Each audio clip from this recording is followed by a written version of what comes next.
I've tried to stay afloat while waves keep crashing over me. Been holding on to all I've got. It's getting kinda heavy. So what if I just let go? What if I surrender to the tide? I could just let myself drown, lay on the ocean floor. Sometimes we need to die so we can be alive.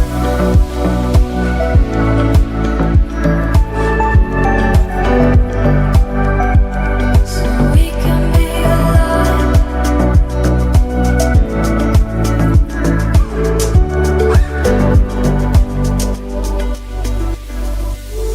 And somewhere in between, I'm always dreaming